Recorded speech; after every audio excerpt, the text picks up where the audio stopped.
নমস্কার, আপনাদের সকলকে স্বাগত জানাই। ৩ বছরের মধ্যে দুবার লাস্ট বয় মুম্বাই ইন্ডিয়ান্স। আইপিএলের প্রথম দল হিসাবে লজ্জাজনক নজির গড়লেন হার্দিকরা।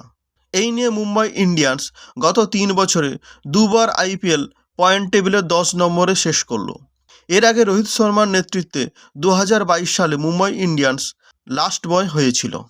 তো এই নিয়ে বিস্তারিত আলোচনা করব আজকের এই ভিডিওতে, তাই ভিডিওটি আপনারা শেষ পর্যন্ত দেখতে থাকুন। আর আপনি যদি আমার চ্যানেলে নতুন হয়ে থাকেন, চ্যানেলটি অবশ্যই সাবস্ক্রাইব করবেন। শুক্রবার নিজেদের লিগের শেষ ম্যাচে ওয়াংখেড়েতে লখনৌ সুপার জায়ান্টসের কাছে হেরে বসে মুম্বাই ইন্ডিয়ান্স। এই নিয়ে ২০২৪ আইপিএলে ১৪ ম্যাচের মধ্যে ১০টিতেই হারল হার্দিক পান্ডিয়ার দল। মাত্র ৪টি ম্যাচ জিতেছে মুম্বাই ইন্ডিয়ান্স, যার নিট ফল পয়েন্ট টেবিলে লাস্ট বয় হয়েই শেষ করতে হলো মুম্বাই ইন্ডিয়ান্সকে। এই নিয়ে মুম্বাই ইন্ডিয়ান্স গত ৩ বছরে দুবার আইপিএল পয়েন্ট টেবিলের ১০ নম্বরে শেষ করল। এর আগে রোহিত শর্মার নেতৃত্বে ২০২২ সালে মুম্বাই ইন্ডিয়ান্স লাস্ট বয় হয়েছিল। তবে ২০২৩ সালে রোহিতের অধিনায়কত্বেই তারা প্লে অফে উঠেছিল। কিন্তু ২০২৪ সালে ৫ বার আইপিএলের শিরোপা এনে দেওয়া অধিনায়ককে সরিয়ে হার্দিকের হাতে দায়িত্ব তুলে দিয়েছিল মুম্বাই ইন্ডিয়ান্স কর্তৃপক্ষ। কিন্তু হার্দিকের নেতৃত্বে ফের লাস্ট বয়ের তকমাই জুটল মুম্বাই ইন্ডিয়ান্সের।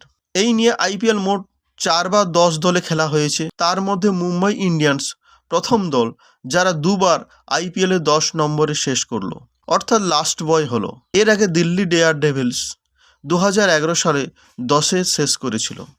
২০২৩ সালে সানরাইজার্স হায়দ্রাবাদ ১০-এ শেষ করেছিল। শুক্রবার আগে ব্যাট করে লখনৌ করেছিল ৬ উইকেটে ২১৪ রান। কেএল রাহুল করেছিলেন ৪১ বলে ৫৫ রান। ২৯ বলে ৭৫ রানে ঝোড়ো ইনিংস খেলেছিলেন নিকোলাস পুরান।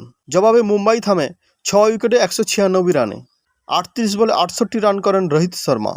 ২৮ বলে ৬২ রান করেন নমং ধীর। এদিনের জয়ের ফলে ১৪ ম্যাচে ১৪ পয়েন্ট হলো লখনৌয়ের। একই পয়েন্ট রয়েছে দিল্লি এবং চেন্নাইয়ের। লখনৌর মতোই দিল্লিরও ১৪ ম্যাচ খেলেছে, তাদের রান রেট বদলানোর ব্যাপার নেই। এদিকে রান রেটে লখনৌ শেষ করেছে দিল্লিরও পরে, ফলে তাদের প্লে অফে যাওয়ার আর কোনো সম্ভাবনাই থাকলো না। তো এটাই ছিল আজকের ভিডিও। তো ভিডিওটি কেমন লাগলো অবশ্যই কমেন্ট করে জানাবেন। ভিডিওটি ভালো লাগলে অবশ্যই একটি লাইক করবেন, শেয়ার করে সবাইকে জানিয়ে দেবেন।